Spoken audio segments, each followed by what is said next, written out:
Hi welcome back to Makarandam media. మళ్ళీ ఇంకొక big boss episode review ఈరోజు చూడబోతున్నాం. ఈరోజు కూడా నిన్నట్లాగే జరిగిన నామినేషన్స్తో కంటిన్యూ అయింది ఎపిసోడ్.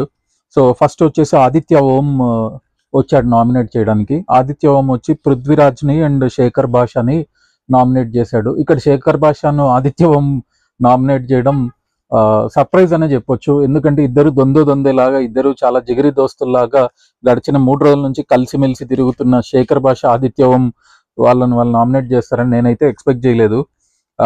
అండ్ ఆదిత్య ఓం ఇచ్చిన రీజన్ వచ్చేసి పృథ్వీ ఎక్కువ పనులు చేయట్లేదని చెప్పాడు. అండ్ శేఖర్ భాష వచ్చి లేజీగా పడుకుంటున్నాడు అని చెప్పాడు. సో ఆదిత్య ఓం ఆ 2 రీజన్స్ చెప్పడం జరిగింది. ఇక్కడ యష్మి వచ్చేసి శేఖర్ భాషను నామినేట్ చేసింది.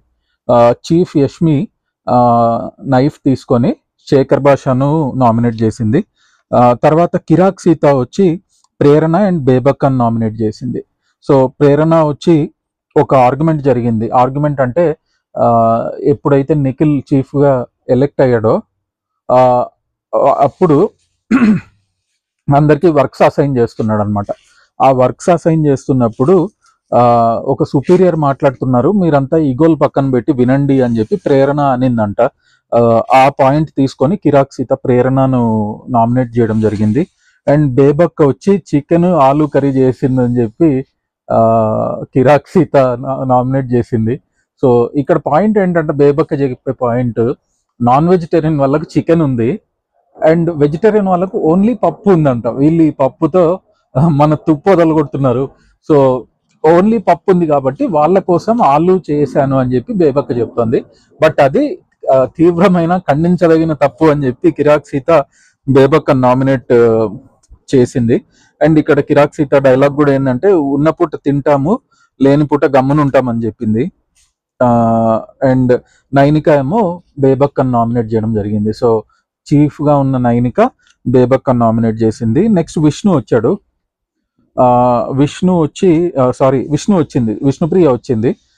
విష్ణుప్రియ వచ్చి సోనియాని అండ్ రాజన్నయ్య, అదే మన మగజాతి ఆనిముత్యమైన శేఖర్ భాషను నామినేట్ చేసింది. బేబక్కకు సపోర్ట్ చేసింది అనమాట. విష్ణుప్రియ కుక్కర్ విషయంలో బేబక్కను చాలా సపోర్ట్ చేసింది.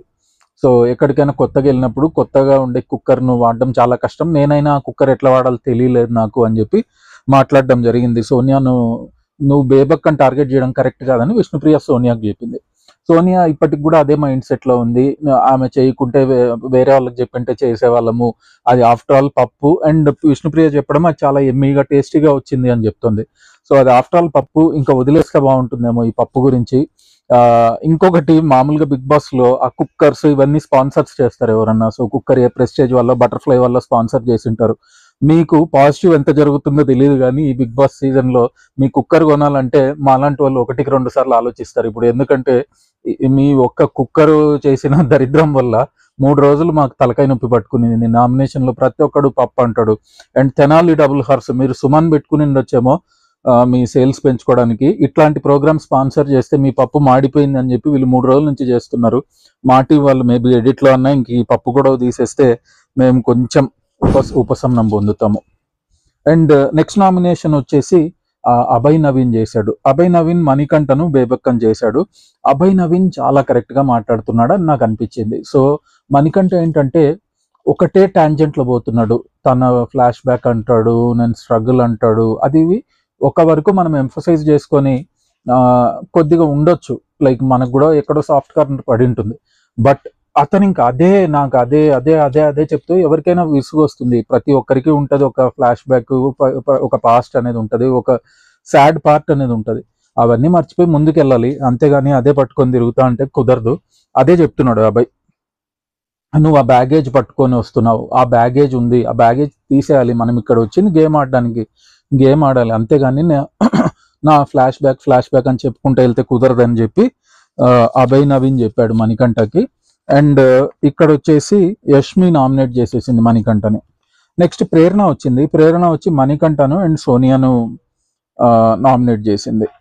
సో ప్రేరణ కూడా మణికంఠను ఇదే మాట చెప్పింది అనమాట, మీరు అదే చెప్తున్నారు. ఇంకొక వ్యాలిడ్ పాయింట్ ఏం చెప్పిందంటే ప్రేరణ ఇక్కడ, మణికంఠ ఏదన్నా ఆర్గ్యుమెంట్ వచ్చినప్పుడు చాలా అగ్రెసివ్ గా మీదికి వస్తాడు అనమాట. చాలా అగ్రెసివ్ గా పార్టిసిపేట్ చేస్తాడు ఆర్గ్యుమెంట్ లో. ఎవరన్నా తను ఏదన్నా మాట అంటే పడ్డాడు ఆర్ చాలా అగ్రెసివ్ గా ఉంటాడు. అంత అగ్రెసివ్ పర్సన్ ఏదైనా వేరే విషయంలో కూడా వచ్చి మనుషుల్లో కలవచ్చు కదా. అందరూ ఒక దగ్గర ఉన్నప్పుడు తను సపరేట్ కూర్చుంటాడు, అడిగితే నా పాస్ట్ అంటాడు. అదే ఏదైనా ఆర్గ్యుమెంట్ కానీ ఏదైనా గొడవ అయితే మధ్యలో వచ్చేస్తాడు.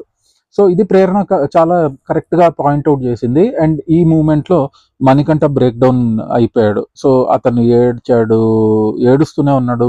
ప్రేరణ ఏడ్చింది, యష్మి ఏడ్చింది. నాకు తెలిసి అక్కడ ఉన్న ప్రతి ఒక్కరి కళ్ళల్లో నీళ్ళు అయితే వచ్చింటాయి.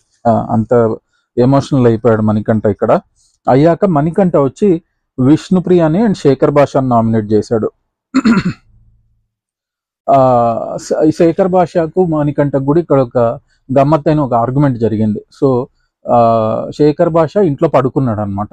ఇంట్లో పడుకున్న తర్వాత అతను గిల్టీ ఫీల్ అవ్వలేదని చెప్పేసి మణికంఠ నామినేట్ చేశాడు. మీకు ఆ గిల్ట్ ఫీలింగ్ లేదా అని చెప్పి నామినేట్ చేశాడు. అయితే ఇక్కడ శేఖర్ భాష ఆర్గ్యుమెంట్ ఏంటంటే, నేను ఎట్లా రియాక్ట్ అవ్వాలో, నా ఎమోషన్స్ ఏంటో కూడా నువ్వే చెప్తావా? నువ్వు చెప్పినట్టు నేను ఎందుకు ఉండాలి? నువ్వు గిల్టీ ఫీల్ అవుతావేమో, నేను ఫీల్ అవ్వను అని శేఖర్ భాష చాలా చాలా మంచి ఆర్గ్యుమెంట్ చేశాడు అనిపించింది శేఖర్ భాష ఈరోజు. అండ్ యష్మి వచ్చి విష్ణుప్రియని నామినేట్ చేయడం జరిగింది.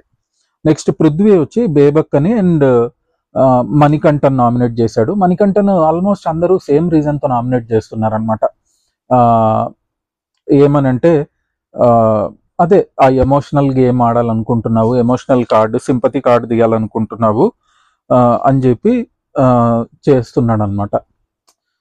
ప్రతి ఒక్కరు మణికంఠను అట్లే నామినేట్ చేశారు. సో ఈ వీక్ నామినేటెడ్ కంటెస్టెంట్స్ వచ్చేసి మణికంఠ, విష్ణుప్రియ, సోనియా, మన ఆకుల సోనియా, శేఖర్ భాష, పృథ్వీరాజ్ అండ్ బేబక్క. సో వీళ్ళల్లో మణికంఠకు అందరికంటే ఎక్కువ ఓట్స్ వచ్చాయి అనుకుంటే నెక్స్ట్ బేబక్కకు వచ్చాయి. అండ్ ఈరోజు ఎపిసోడ్ అయిపోయిన తర్వాత లాస్ట్లో ప్రోమో వస్తుంది కదా, దాంట్లో చూస్తే సోనియా తనను తను ఆడపులిగా డిక్లేర్ చేసుకునింది అనమాట. ఆడపులితో సరిగ్గా ఉండని నిఖిల్తోనే ఏదో చెప్తుంది. ఇక్కడ ఆడపులి అనేది ఎక్కడి నుంచి పట్టుకొచ్చిందంటే, బిగ్ బాస్ ఓటీటీ సీజన్ మీరు ఎవరైనా మిస్ అయింటే దాని విన్నర్ బిందుమాధవి ఉంది కదా, మన తెలుగు హీరోయిన్ బిందుమాధవి, తనని ఆడపులి అనేది ఆడియన్స్ ఇచ్చారనమాట. ఒకసారి తన గేమ్ చూస్తే తనను ఆడపులి అని ఎందుకన్నారో అర్థమవుతుంది. సో ఎక్కడే కానీ తగ్గలేదు అమ్మాయి, ఎక్కడ తొనకలేదు, బెనకలేదు, స్టడీగా వెళ్ళింది, విన్నర్ అయ్యి బయటకు వచ్చింది. అండ్ ఇక్కడ సోనియా గిన బిందుమాధవ్తో కంపేర్ చేసుకుంటుందంటే అది నిజంగా చాలా ఫన్నీగా ఉంటుంది. అండ్ బిందుమాధవికి సోనియాకు నక్కకు నాగలోకానికి ఉన్నంత తేడా ఉందన్నమాట. సో ఒకవేళ ఈ కంపారిజన్ చేస్తుంది అంటే డెఫినెట్గా Sonia Bigg Boss OTT season ఫుల్గా చూసి దాన్ని డికాషన్ బట్టి వడగట్టి మొత్తం కన్జ్యూమ్ చేసి వచ్చిందనమాట. సో అక్కడక్కడ ఇంకా మనం బిందుమాధవి రెఫరెన్స్లు, బిందుమాధవి ఎట్లయితే గేమ్ ఆడిందో సేమ్ అట్లే ఆడడానికి సోనియా ట్రై చేస్తుందని నేను చెప్పగలుగుతాను. అండ్ ఒకవేళ సోనియా ఇట్లా ఎవరితో అన్న ఎక్స్ పార్టిసిపెంట్స్తో కంపేర్ చేసుకొని తనని తను ఆడపులి అనుకోవాలనుకుంటే, మిత్రా శర్మ అని ఒక ఆమె ఉంది, చాలా ఇరిటేటింగ్ పర్సన్. ఆర్గ్యుమెంట్స్ అట్లే చేసేదనమాట, పక్కన వాళ్ళ మాటలు వినేది కాదు, గలగలగలగల అర్చేసేది అనమాట మిత్రా శర్మ. ఆ మిత్రా శర్మతో సోనియా కంపేర్ చేసుకోవచ్చు. ఎందుకంటే సోనియా కూడా ఇప్పటి వరకు ఓన్లీ ఆర్గ్యుమెంట్, కొట్లాటలు ఇవే గేమ్ అనుకుంటుంది. Bigg Boss is more about your personality and character. అది గేమ్ కాదు, ఆర్గ్యుమెంట్ కాదు. అండ్ ఎనీవే ఈ సీజన్ బిగ్ బాస్ వచ్చేటప్పటికి ఎఫెక్టివ్గా మనకు 3 days మాత్రమే కంటెంట్ వస్తుంది అనిపిస్తుంది నా ఒపీనియన్ అయితే. ఎందుకంటే సాటర్డే సండే నాగార్జున వస్తారు. నాగార్జున వచ్చి అదేదో టైంపాస్ ఎపిసోడ్, పట్టుకుంటే పట్టు చీరలాగా, ఏదో పేరెంటం ఎపిసోడ్ లాగా సండే ఫండే అయిపోతుంది. అండ్ సాటర్డే కూడా ఏమంత ఉండదు, ఎప్పుడో లైక్ 3-4 weeks ఒకసారి ఆయన కోప్పడతాడు, మళ్ళీ నెక్స్ట్ డే నుంచి వీళ్ళు నార్మల్. దాని తర్వాత నిన్న ఈరోజు 2 days నామినేషన్సే జరిగాయి. చాలా బోరింగ్ ఉందన్నమాట. ఇంతకుముందు నామినేషన్స్ ఎట్లుండేటివంటే అందరూ లోపల కన్ఫెషన్ రూమ్లోకి వెళ్ళిపోయేవాళ్ళు, ఎవరెవరిని నామినేట్ చేశారో తెలిసేది కూడా కాదు ఇనిషియల్ ఫస్ట్ సీజన్ అట్లా. తర్వాత స్లోగా నామినేషన్స్ టెలికాస్ట్ చేయడం బయట టీవీలో వచ్చేవన్నమాట.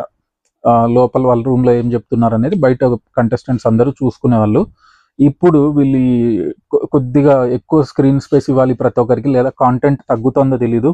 2 days ఈ నామినేషన్స్ పెట్టడంతో నిజంగా తలకాయ నొప్పిలాగే ఉందన్నమాట. ఇప్పటి వరకు అయితే నాకు బిగ్ బాస్ గురించి పెద్ద మంచి ఒపీనియన్ ఏం లేదు. ఇలాగే కంటిన్యూ అయితే ఈ సీజన్ కూడా 6th సీజన్ లాగే అయిపోతుంది అనమాట. పెద్ద పేరు రాదు, నెగిటివిటీ మూట కట్టుకొని వెళ్ళిపోతారు. అండ్ ఇక్కడ ఒక్క విషయము, ఇంకా దయచేసి ఇప్పటికన్నా కుక్కరు పప్పు విషయాలు మానేసేయండి. మీకు స్పాన్సర్స్ రారు. బటర్ఫ్లై, ప్రెస్టేజ్ ఎవరో మీ కుక్కర్ స్పాన్సర్, వాళ్ళకి ఆల్రెడీ జరగాల్సిన డ్యామేజ్ అయితే మీరు బిగ్ బాస్ సీజన్తో చేసేసారు. తెనాలి డబుల్ హార్స్ కందిపప్పు కూడా మాడిపోతుందంట, అందరు చూసుకోండి. సో ఇది ఈరోజు మన రివ్యూ. మళ్ళీ రేపటి రివ్యూతో కలుసుకుందాం. మీకు గిన ఈ రివ్యూ నచ్చింటే లైక్ చేయండి, మా ఛానల్ మకరందం మీడియాకు సబ్స్క్రైబ్ చేసుకోండి, మీ ఫ్రెండ్స్కి షేర్ చేయండి. అండ్ మోర్ షార్ట్స్ కూడా రిలీజ్ చేస్తున్నాం daily. Thank you so much for watching. Bye.